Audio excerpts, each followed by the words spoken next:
What's going on, everybody? Hey, it's Matt. I'm just doing a little quick video of hodgepodge stuff that I put together here for this bread making. This is a video of me. I'm outside because there was a bunch of stuff going on inside, so I decided to do this outside and show you this dough. So what I did is I put together all the ingredients: the flour, the water, the salt, and the sourdough starter, and I put it all together. And I'm going to leave the ingredients and the measurements in this video as well. And this is just after I put it all together. And all you're doing is just kind of getting it all together. And you're going to let time take over and do its thing. You're going to cover it with some plastic wrap. And then you're going to just let it sit out on the counter here. And then it's going to start looking like this, all right? You'll see how it's like more moist and a little bit more smooth and a little bit shinier. And then what you're going to start doing is you're going to start folding it over. So you see me reaching in there and kind of pulling, stretching, and folding. Pulling, stretching, and folding. And I'm not really aiming very well with this camera. Pulling, stretching, and folding. Pulling, stretching, and folding, and you're kind of elongating the glutens here. So that's what you're doing. And this is after about 4 hours, five hours of sitting around. All right? So that's what I'm doing. Then I'm going to wrap it up, and I'm going to do this a couple more times before the evening ends, and I'm going to leave it on the counter overnight. All right? So that's what I'm doing. All right? So here we go. This is coming up here the next morning here, if I'm not mistaken. So I just basically had it covered up with plastic wrap and then this towel. Oh no, I'm sorry, this is later on in the evening. This is later on in the evening. That was just before I went to bed. So I think I did one more turn. Yeah, that's exactly what I did. I did another turn. I flipped the, just like I showed you, stretched and folded and stretched and folded and stretched and folded. And that's what I did. All right, so this next one coming up is the morning time. So this is the next morning. This is about 13 hours after I initially made this. So... oh, look at that. Oh, boy.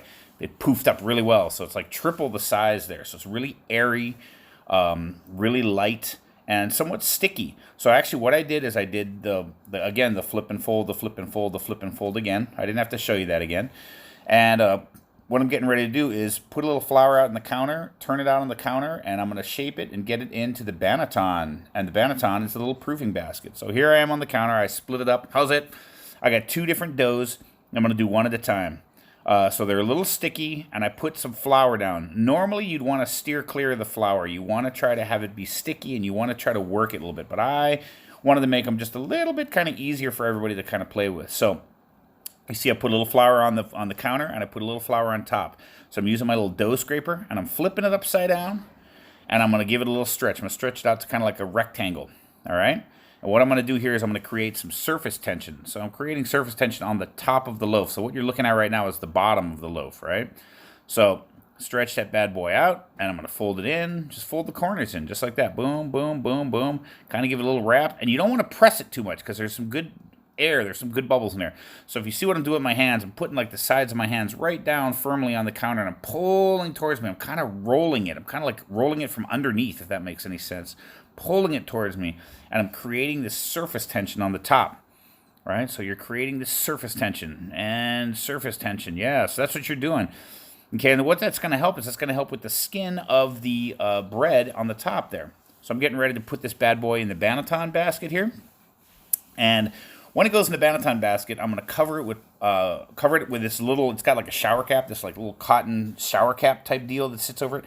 And then I'm going to wrap plastic wrap around it, and I'm going to put it in the refrigerator, and I'm going to store it there overnight. So this is actually about 10 o'clock in the morning here.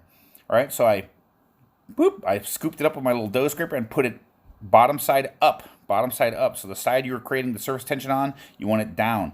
So I put the little shower cap dealie on there. Yep. And I'm going to wrap it up in plastic wrap. Now, there's the other one. I did the exact same thing to the other one here.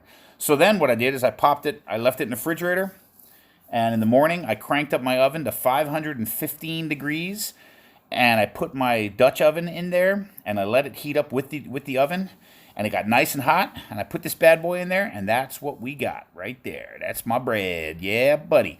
So what I did, again, and I'll leave all the directions and everything below this video. But I did 17 minutes at 515 degrees inside the Dutch oven, the cast iron, ceramic cast iron Dutch oven. And then pulled it out, turned the oven down to 400, very important. And then 20 minutes after that. So this right here is all the basic tools that I use. All right, oven, big metal bowl, banneton basket, and dough scraper. And other than that, the ingredients are flour, water, and salt. And that's it. So I hope everybody enjoys this video.